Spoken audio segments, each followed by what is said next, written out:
Hey guys, so we're going to be working on just for a little bit. Sorry, let me move this screen over just a hair. We're going to be working on revisiting your writing theory again, and also kind of expanding it out and adding more specific things from class and using that to also kind of do kind of a reflection and a recap on the first part of this semester, the first half of this semester. So you are going to need your notebook for this. So go ahead and pull that up. And what you're going to do is, I'm going to say this could be like a 5-minute timer, or it could be half a page. But what I want you to try is something I call a word vomit.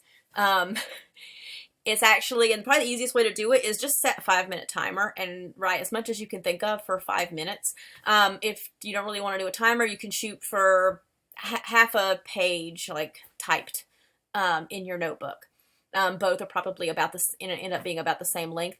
But a word vomit is where you just sort of write and get your first thoughts out. A lot of times, like, especially if you're a very meticulous person and focus on the details, the more you second guess yourself, sometimes the more you can get yourself into trouble. And sometimes it's just a lot easier just to get all of your thinking down without worrying about like how it sounds, is the grammar right, like does this make any sense, anything. You just put everything down, everything you can think of, everything you can remember.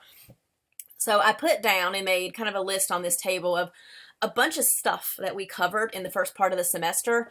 We went over a lot about internet search strategies, which is a critical reading thing, and inquiry versus like traditional research. We talked a lot about evaluating sources and also identifying like low quality sites and content farms and things like that.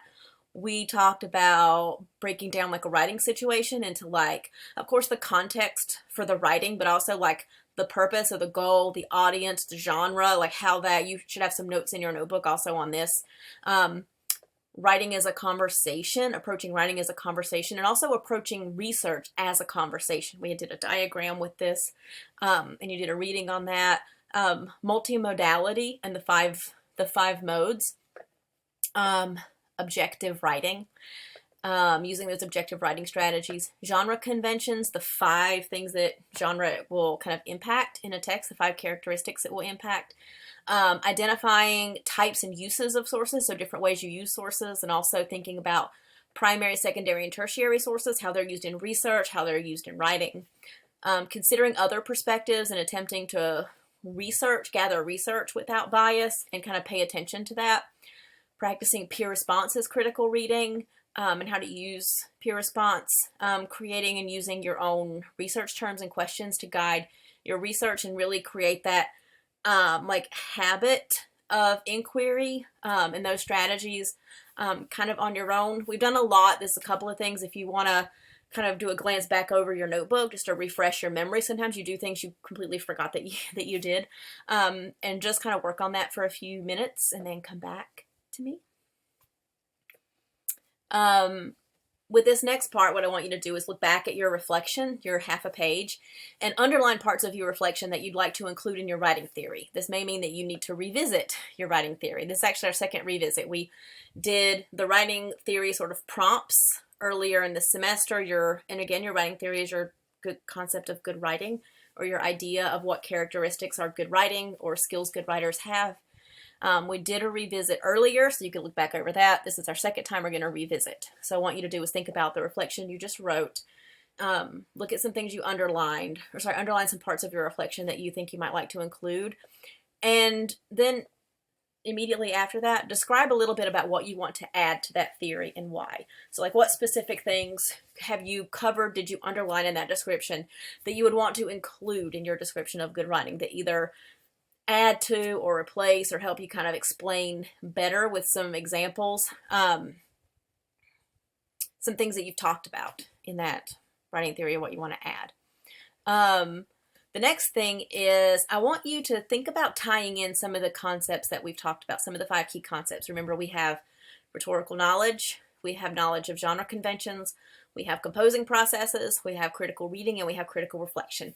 Now we've done the critical reflection, I think, is the hardest to talk about, but rhetorical knowledge and critical reading are really the ones that are kind of the most common to use.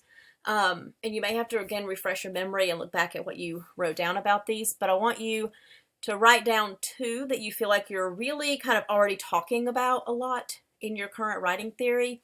And choose 2 to write down that you could really talk about. Like, I want to talk about rhetorical knowledge, or I think I could tie in rhetorical knowledge because I'm talking about these things already. I think I could talk about critical reading because I'm already, talking about these skills already. So which 2 concepts, key concepts, tie into things you're already talking about with good writing? All right, so this is the last part, the last thing. And one of the things I'm going to have you do is actually look back and pull out some examples of work that you've done to really talk about, just to write down that, first just going back and writing down that activity. So you're going to look back through your work, Canvas, notebook for examples of work that stand out to you because they illustrate something you learned. Could be something you struggled with, something you understand better now or maybe differently, or maybe something you had to really work on or make some revisions for in your writing. Or maybe something that you did really well with. And make a list of 4 artifacts. It could be assignments. An artifact can be any example of your work. Something, if you wrote it or it's about your writing, so basically anything that you've done. Assignments, feedback, notes, reflections, brainstorming, drafts, things that if you learned something, it's probably like notes or an activity or something. If it's about your composing processes or your writing itself. Revisions, probably this stuff like the reflections, the brainstorming, the drafts. Oh, sorry. Skipped around, just some examples. So you're just gonna write the assignment down and write what you have to say about it. What is it that you maybe learned or practiced or revised for this? A good thing to think about, I don't know why I keep doing this. A good thing to think about is looking for, and I think I made a note of this again, like look for things you've already written about, so make some of those connections. If you're already writing a lot about research, like look for artifacts that deal with that, with things you're already talking about in your writing theory. So if you're already talking about, or maybe use it to reveal some things, like if you're, pick out your 4 artifacts and they're all about research and you didn't talk about research in your writing theory, then maybe you need to go back and add it. It maybe is important to you and you haven't really thought about it yet. So try to look for some ways you can connect things, the work we're doing in class to the things you're saying in your writing theory, and put this in your notebook. Peace.